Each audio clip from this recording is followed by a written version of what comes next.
کیوں؟ کیونکہ جب وہ چلا چلا کے آپ سے مجلس میں کہتے تھے کہ ایسا کر لو، ایسا کر لو، نماز پڑھ لو، دین کی ڈور مت چھوڑو، بدہضمی بدتمیزی مت کرو، پردہ نشینی سے دور مت جاؤ، ہم نے کسی پہ غور نہیں کرا۔ حکومت نے کہہ دیا، وزیر اعظم نے ایک اعلان کر دیا، نردیش دے دیے، سمویدھان بنا دیا کہ آپ گھر سے باہر نہیں نکلیں، لاک ڈاؤن لگ گیا، کوئی نکلا؟ کس کا ڈر خوف ہے؟ کورونا کا ڈر خوف۔ کس نے پیدا کیا کورونا؟ مودی جی۔ کوئی مودی جی کیا پیدا کرتے ہیں کورونا؟ یہ اللہ تبارک و تعالیٰ کی وبا ہے، ایک ڈر خوف پیدا کرنے کے لیے کہ دیکھیں تم کورونا کا خدا مان لو گے یا خدا کو خدا مان لو گے، لیکن کورونا سے ڈر ہو گیا۔ مطلب جس سے ڈرو گے وہی تو تمہارا رب ہوگا۔ اللہ تبارک و تعالیٰ نے فرمایا کہ ہم سے ڈرو۔ اے پیارے محبوب، اپنی امت سے فرما دو کہ وہ میرے عذاب سے ڈریں، میں تمہیں دنیا میں بھی دکھاؤں گا، آخرت میں بھی دکھاؤں گا۔ یہ اللہ کا ارشاد مبارک۔ تو آج ہمیں بابا سے ڈر لگتا ہے، حکومت سے ڈر لگتا ہے، وزیر اعظم بادشاہ سے ڈر لگتا ہے، اللہ سے ڈر لگتا ہے۔ کل کا واقعہ ہے، پنڈت صاحب کہیں ستسنگ میں کوئی بیان کر رہا ہے، ایک پنڈت، کٹر پنڈت، سناتن دھرم کے پنڈت، اس لیے ذکر کر رہا ہوں کہ آنکھیں کھل جائے ہمارا۔ پنڈت جی نے اپنے بیان میں یہ بولا کہ میں مومن سے محبت کرتا ہوں، مسلمان سے۔ بتائیے ہمیں آپ کو کتنا شرم کی بات کہ میں مومن سے محبت کرتا ہوں، کسی مسلمان سے نہیں۔ مسلمان تو گلی چوراہے پہ ہمیں گالیاں دیتے ہیں، ہم ان سے کیا بتائیے، کتنی شرم کی بات ہے کہ سناتن دھرم کے پنڈت جی بولتے ہیں کہ مجھے مسلمان سے کوئی مطلب نہیں، اس کی عزت نہیں کرتے، مجھے مومن سے محبت ہے۔ اگر مومن ہوگا تو جھوٹ نہیں بولے گا، 5 وقت کی نماز نہیں چھوڑے گا، اللہ کا ڈر خوف ہوگا، کسی حکومت کا ڈر خوف ہوگا۔ یہ پنڈت جی غیر مسلم فرماتے، بڑی شرم کی بات ہے، بڑی شرم کی بات ہے، ایک افسوس کی بات ہے مسلمانوں کی کہ کیا مثال کی اور کیا ہم کو بنا دیا۔ کس نے بنا دیا؟ ہم نے خود کا اپنا یہ پیش پیش، ورنہ ایک کسی 5 وقت کا نمازی جاتا تھا، کوئی غیر مسلم جاتا، وہ نمازی ہے، ان سے فیصلہ کروا لو، ہم باپ کی نہیں مانیں گے، بھائی کی نہیں مانیں گے، کسی وزیر اعظم کی نہیں مانیں گے، وزیر اعلیٰ کی نہیں مانیں گے، ہم صرف مسلمان کی مانیں گے، کیونکہ وہ سر کٹ جائے جھوٹ نہیں بول سکتا۔ کیا افسوس ہے۔ حضرت اورنگزیب رحمۃ اللہ علیہ، میں ان کی ہسٹری پڑھ رہا تھا، باخدا بتا رہا ہوں، میری آنکھوں میں آنسو آ رہے تھے۔ کیا فیصلے تھے، کیا فیصلے تھے، ایک مسلمان کے کیا فیصلے تھے۔ میں کوئی آپ کو یہاں پر حدیث یا کسی قرآن کی ذکر نہیں کر رہا ہوں، میں صرف صورتحال کی، اے مسلمان بھائیوں، کیونکہ حدیث سناتے سناتے، قرآن سناتے سناتے علامہ پریشان ہو چکے ہیں۔ صورتحال پہ اگر غور نہیں کرو گے تو سمجھ لو کہ حدیث تم بھولنے لگو گے۔ صورتحال پہ تمہیں جس چیز کی ضرورت ہے، حدیث کی ضرورت ہے، حدیث کا حوالہ بھی صورتحال پہ ہے کہ جس موسم میں، جس وقت پہ تم کو جو ضرورت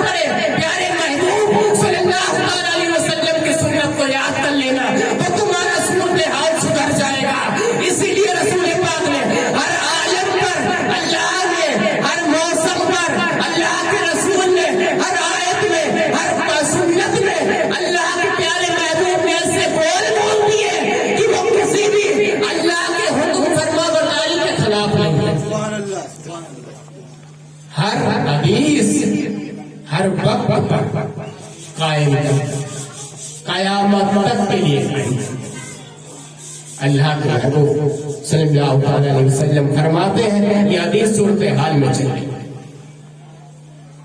اللہ کے محبوب صلی اللہ علیہ وسلم فرماتے ہیں کہ اس وقت میں قیامت کی نشانیاں شروع ہو جائیں گی۔ اے مومنوں، اے میری امت کے مسلمانوں، سن لو، تم لوگ اس دن سمجھ لینا کہ اس دن سے قیامت کی نشانیاں شروع ہیں، جس دن پہ تمہارے دل میں اللہ کا ڈر خوف نہیں رہ جائے گا۔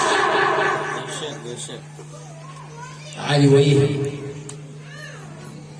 بیوی اپنے شوہر کی نافرمانی کرے گی، جواب دہی کرے گی، باپ کھڑے ہوں گے اور گھر کی عورتیں، کوئی بزرگ کھڑا ہوگا تو پٹر پٹر بول دیں گے، مطلب کوئی لحاظ نہیں، کوئی ادب نہیں۔ گھر کے بیٹے دوسرے کے یہاں مشورہ دیں گے اور یہ کہیں گے کہ گھر والوں کو نہ پتہ لگے، ہمارے باپ کو پتہ نہ لگے، ہماری عورت کو پتہ نہ لگے۔ دوسرے کیسے مشورے دیں گے؟ کیا باپ سے بڑھ کر کوئی مشورہ دے سکتا ہے؟ بڑے بھائی سے بڑھ کر کوئی مشورہ دے سکتا ہے؟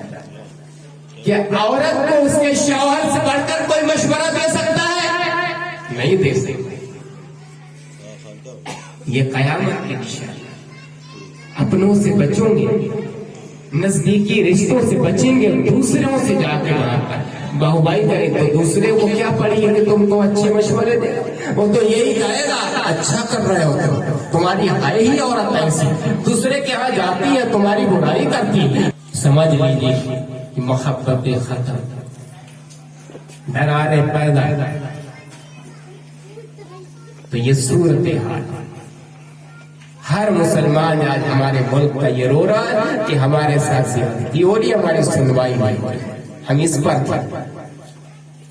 یہیں پر ہم اگر آ جائیں تو یہی چیز ہم اپنے اوپر دیکھیں کہ ہمیں حکومت کا ڈر خوف ہے یا اللہ اس کے رسول کا ڈر خوف۔ حضرت اورنگزیب رحمت اللہ علیہ ایسے بادشاہ اس ملک میں آئے، انہوں نے ایسی مثال قائم کی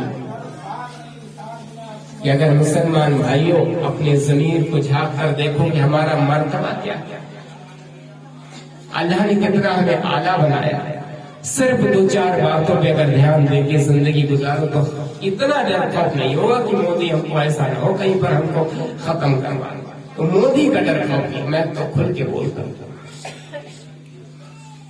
کسی مائی کا لال کا ڈر خوف نہیں رہ جائے گا۔ آپ کو اللہ تبارک و تعالیٰ ایسے فرشتوں کی آپ کو پوری حصار میں رکھے گا کہ آپ کہیں بھی شیر اور شیرنی بن کے چلے گئے، الحمدللہ۔ کسی چیز کا ڈر خوف نہیں، صرف جھوٹ سے بچیے، چغلخوری سے بچیے، ایک دوسرے کی برائی کرنے سے بچیے، اور 5 وقت نماز پڑھیے۔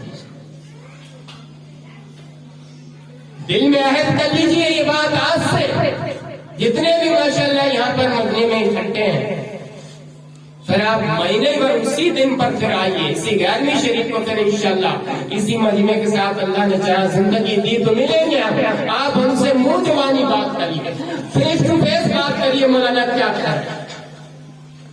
اگر آپ کے اندر کوئی ڈر خوف رہ جائے، کیونکہ 40 دن جس کی نماز قضا نہ ہو تو وہ ولیوں میں شمار ہو جاتا ہے، اور ایک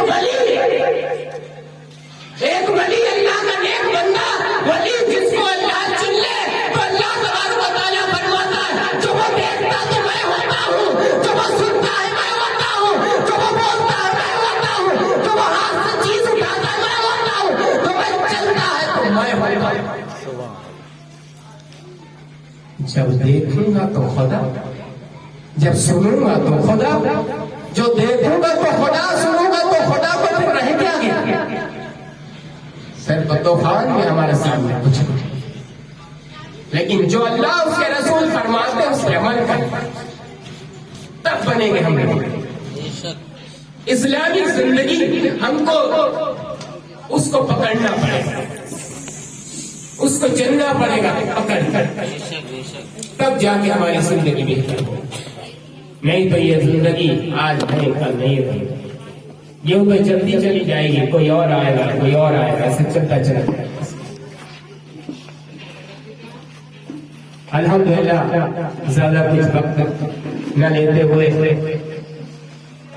آپ لوگوں سے میں یہی گزارش کروں گا کہ دینی مصلحات کو پکڑیے، دینی مسئلوں کو اگر نہیں پکڑیں گے تو اس سے بدتر وقت آنے والا، جو دکھ رہا ہے اس وجہ سے کہہ رہا ہے، جو صورتحال ہے اس وجہ سے کہہ رہا ہوں، کل کو کوئی بھی کسی طریقے سے اس سے زیادہ کوئی، کیونکہ جو حکومت ہے واقعی اس کے منصوبے سازشیں ٹھیک نہیں ہے، اور آج اگر ہم کہیں پر قرآن کھانے کے لیے یا کسی وظیفے کے لیے آپ کو پکارے یا کسی اور معاملات کے لیے آپ کو پکارے، اگر آپ اس میں اپنا وقت دیکھتے کہ ہمارے پاس وقت نہیں ہو، تو یہ سمجھ لیجیے کہ ہمیں اللہ کی محفل میں جانے کے لیے جذبہ ختم ہو۔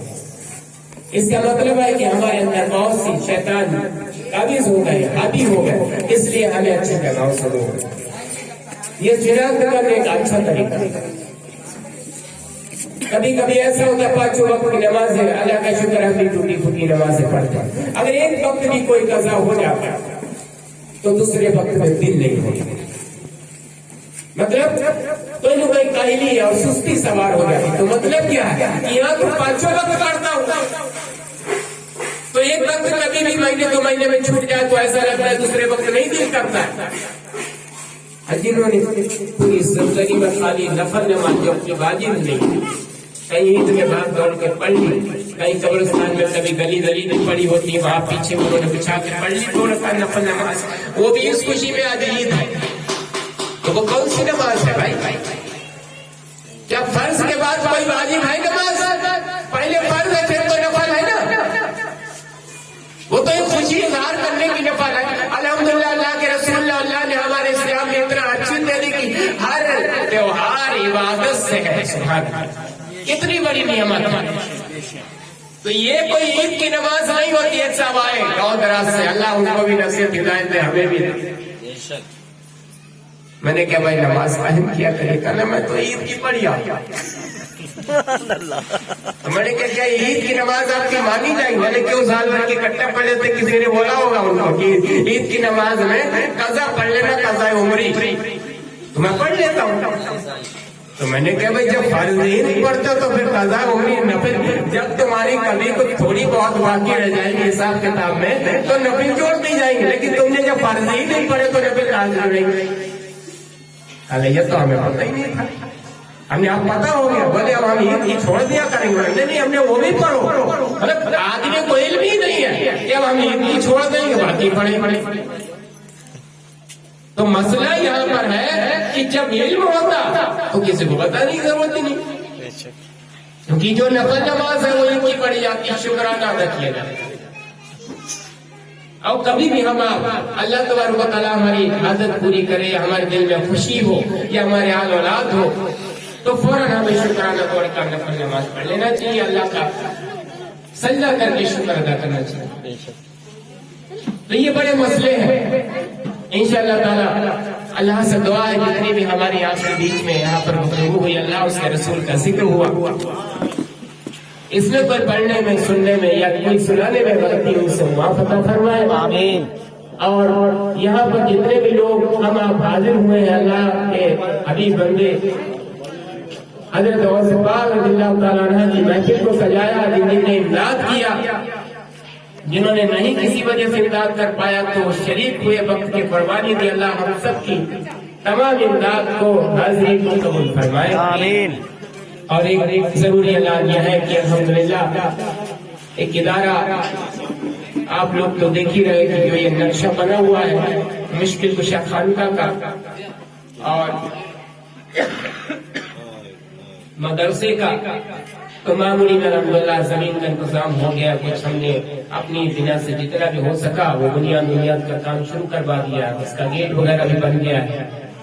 تو میں یہ چاہتا ہوں کہ وہاں پر اچھے خاصے 400-500 آدمی بیٹھ سکتے ہیں، 4 منزلہ ہے یہ، تو آپ لوگ زیادہ سے زیادہ جس کے پاس حسب حیثیت ہے امداد کریے. حالانکہ ہمیں یہ سب بولنے کی ضرورت نہیں ہے، لیکن اکیلا کچھ کر نہیں سکتا، صرف دعا کر سکتا. اور وہ بھی پورا دن آپ لوگوں میں لگا رہتا ہے، رات میں وہ بھی اللہ بہتر جانتا ہے کتنی مشقت اور کتنی سب کچھ کرنا پڑتا ہے. تو آپ لوگ قطرہ قطرہ دیں گے تو الحمدللہ دریا بنے گا، اور جب دریا بنے گا تو کافی لوگ اس علم میں نہائیں گے انشاءاللہ. تو ہم چاہتے ہیں کہ آپ سب لوگ اتنے دور دراز سے لوگ ہیں تو کم سے کم مہینے میں آپ لوگ یہاں پر رسیدیں رکھی ہوئی ہیں کٹوا لیا کریے، جس سے کہ آگے فروغی ہو. قریب 4 سال سے لگاتار ہم مشقت اور محنت کر رہے ہیں، تب جا کے کہیں زمین کا مسئلہ ہو پایا ہے. وہ بھی ابھی